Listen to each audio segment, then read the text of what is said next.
everybody, and this is Inside Exec. I've been looking once again at some of the topics that we talked about in our early years, and this one comes from 2015, as many of them have most recently, and it was one where we talked about empowerment. And I thought, when I saw the topic, I thought that really is something that has changed over the last 10 years. You know, if we look back to that time when we made that particular recording, we could say that in 2015, executives could still believe that they were managing towards stability. But these days, the task is different. It's not to create stability, but to build organisations that can survive instability. And that's a profound shift in the nature of leadership itself. So how, in that environment, do we empower both ourselves as leaders and the people who are working with us? Because that change has been gradual, but it is most definitely a change that has happened. Because the paradox of modern leadership is that executives today have more data, more tools, more visibility, certainly, yet many feel they have less control, less clarity, and less time to think. It's a paradox that's highly relatable to all of our listeners, and I think, and it's quite engaging when we give ourselves time to think about it. So let's have a look at what that really means and what we were talking about then as opposed to what we can do about it now, and where we sit in that development. One of the key points that we made in that was about the tyranny of immediacy, so that we were, as managers, preoccupied with daily operational problems, staff issues, customer complaints, budget variances, and short-term performance metrics. All of those issues were urgent, but not necessarily important in the long-term sense. We were, as executives, reacting rather than leading, and so we looked at how can we empower those that are working with us, as well as empower ourselves to look at these issues in different ways. I guess at that time we believed that being involved in the operational detail meant that we were being responsible, that we were keeping controls, because letting go meant that we were losing control. But what that often felt like for those of us around it, that environment, was that there was a lack of trust in the systems or in the people themselves. There was a lack of clarity around the executive role, and that the comfort zone for us as leaders was around operational problem solving rather than strategic uncertainty. And we've certainly had some guests who've talked about the value of being uncertain, the value of not chaos so much as just taking opportunities when they present themselves, of sitting back and looking from the 30,000-foot view, as Jamie is want to say when he's with us. What are the strategic risks that were being neglected at that time, and have we done better in looking after them these days? We were neglecting our long-term competitiveness, and this is something we've talked about with a lot of guests, about how, particularly in the senior executive roles, people are put in for contracted periods of time. They do have short-term goals, and then they move on to the next thing. And so there's nothing built into that employment system that allows them to have a longer-term view. And it creates industry disruption. We lose out on talent pipelines and leadership succession. We've talked about knowledge transfer. We've talked about knowledge ownership. It starts to show a structural weakness in the business models that we're using. There's a cultural drift within an organisation that we see in terms of, as customers and as clients of organisations, we probably see it more than those within the organisation see it. So another area where you need to start thinking about how you're going to address that. The executive role these days is fundamentally different. What we're required to focus on now is direction rather than execution, sustainability rather than immediate performance, and capability rather than activity.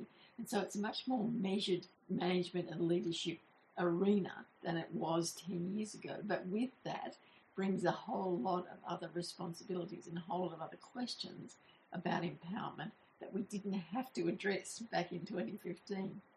Let's think about what has changed since 2015 and what hasn't, because some aspects have remained exactly the same and others have intensified dramatically, as we can see as we go through this conversation. What has not changed? Executives still get pulled into operational detail. If anything, the volume of that happening has increased, and that's because you're in a framework that is always on because of digital communication, with instant messaging, with Teams, with Slack, with WhatsApp, all of those tools that we now rely on to talk to one another and to make sure that we're on top, in inverted commas, of what's happening in the workplace. We're overloaded with email. We have real-time dashboards of the work that's happening. So there's this constant measuring and focus on what is happening operationally. And you can see those problems faster and more frequently. And that, I think, increases the temptations for you to intervene and to put your stamp on fixing a problem, rather than empowering the people who are working within that arena to come up with the solutions. I think what is still happening now too is that many executives are still rising through operational excellence. So we're getting executives that are promoted because they were excellent operational performers. And we did have some guests talk about how hard it is to step up from that operational role into the executive leadership role. And what do you leave behind, and what part of that did you enjoy doing the most that you might have to leave behind? But strategic leadership requires a different mindset. And that transition will always be difficult, because we're just not conditioned to move from one area of expertise into another area where perhaps we don't feel like we have the same impact, or we don't get the same feedback, all of those sorts of things. So what has changed dramatically since 2015? In 2015, disruption was a possibility. In 2026, disruption is constant. We've looked in the last couple of weeks at AI reshaping entire industries, automation reducing traditional roles, new competitors emerging globally overnight, and you only have to look at this time of recording, it's February 2026, you only have to look at the increase in the variety of AI and large language models that are around, that are vying for your business because they can solve all of these things and do all of these things for you that you couldn't do before. And I think that probably the biggest shift in, and we have talked about this as well, is the change in customer expectations from organisations. They are more demanding. They are more expectant of you to meet the claims that you make in terms of what you're doing. And I think that came to light during 2020, when we were forced to look at our performance, our organisations, our stakeholders, our customers, our clientele in very, very different ways. And I think that we, in a lot of ways, we haven't adjusted. We see now this move towards bringing people back into the office. And is that because they feel that operationally it's better, or is it going back to hoping that things will go back to the way they were before everyone had the opportunity to work from home? What executives now are facing is continuous structural change, not occasional disruption. These days, in terms of leadership and empowering people, we are drowning in information. We have live performance metrics. We have instant reporting. We have, as I mentioned earlier, these real-time dashboards of what's happening where. Paradoxically, though, this can reduce strategic clarity because you're seeing more data, but not necessarily having the time or the opportunity to gain more insight into what's happening. So the risk is mistaking data awareness for strategic understanding these days, and I think that's I'm very much, if you've got the time to get some strategic understanding, you're going to have a far more empowered individual in terms of an executive, as well as looking at a more empowered workforce. Another thing that's changed is that the executive role has become even more isolating. because hybrid work and remote structures have reduced informal strategic conversations and organic or organisational awareness. So executives can become more operationally connected through systems, but less strategically connected to reality. So as I say, we've got all of this information that comes to us clinically on a screen or through some other device, but without the opportunity to sit down and engage in a purely strategic conversation, not about the things that you're looking at on the screen, but just about the strategy, the umbrella view, the 30,000 feet view. We don't give ourselves time to do that because we've fallen back into the mode of being more operationally aware than we need to be, I think, at this point in time.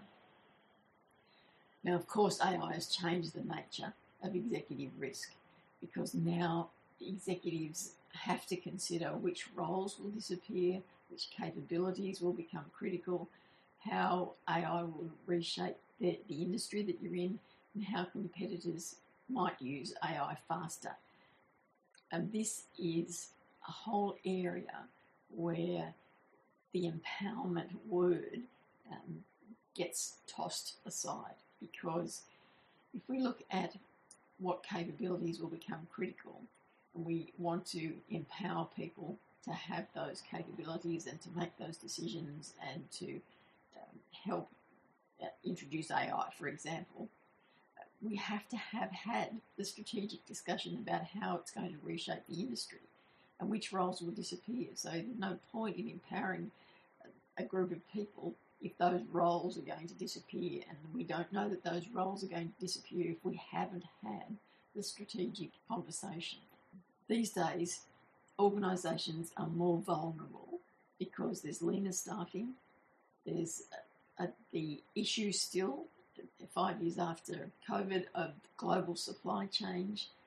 There is a greater dependency on digital systems, and there is far more rapid competitive cycles. So the competition is, and the cycle of competition is happening faster than it has ever happened before. So small strategic mistakes can have faster and larger consequences. New questions that we have to be asking ourselves now are you creating the space to worry about the right things? Because operational noise has increased dramatically, strategic thinking now requires conscious protection. You really have to find the appropriate time and place and group to be thinking about doing that strategic thinking for your organisation, so that you know that you are empowered in terms of your role, but you also know that who and where you need to place empowerment within the structure of your organisation. So what should you be thinking about now in terms of that empowerment and where to focus your attention? So the strategic questions: will our organisation still be relevant in 5 years? Not successful today, relevant tomorrow. Do we have the skills needed for the future? Not the skills that made us successful, but the skills required next. And I think that's probably a very big area that we are being led down the path by all of the bombardment of new things that we can try, and we're not identifying at a strategic level the skills that we need for the future, and ignoring the stuff that made us successful up to this point in time. So structural vulnerability: what assumptions does our organisation depend on that may no longer be true? These assumptions often remain invisible until challenged. If we look at Kodak and what happened so many years ago, they might have assumed that people will always take photos. They'll always need a camera. And that's probably true, but they didn't need a camera that had film in it. And so there was structural vulnerability there because they made an assumption based on what they were doing at the time, and that led them to show that it wasn't true, that yes, the cameras would still exist, but they'd be digital cameras, or they'd be phones, in fact. We look now at leadership depth. If the key leaders left tomorrow, would your organisation remain stable? Succession and leadership pipelines are still as critical now as they have always been. But the rider to that is that these that succession planning and that leadership planning and empowerment has to happen as part of that strategic conversation that you're going to have, because those upcoming leaders, those newer leaders, need to understand all of these questions. They need to understand the relevance of the organisation, that where it's going, where you think it will be in 5 years' time, in 2 years' time. And lastly, of course, we need to look at the speed of adaptation, not just whether the organisation can change, but how quickly can it change, because speed is now a strategic advantage, and we see that so clearly in the number of guests, particularly that I have that would like to come onto the show, that are solopreneurs. So because they've come out of a big organisation where decisions just take too long and change takes too long, and they can be agile, nimble, quick, take on new technology, fail fast, all of the things that we have heard our guests talk about. You need to be able to apply to a much larger organisation, and how you do that is probably a discussion for another day, but certainly we will have some guests talk about it and talk about what the tools are that you need to be considering for those sorts of activities. The greatest risk to organisations today is not operational failure, it's strategic blindness caused by operational distraction. Executives are not failing because they are inattentive, they're failing because their attention is being consumed by the wrong level of problems. 10 years ago, the greatest risk was that executives were worrying about the wrong things. Today, the greatest risk is that they may never have the space to worry about the right things at all. I'm Kim Bailey, and this is Inside Exec.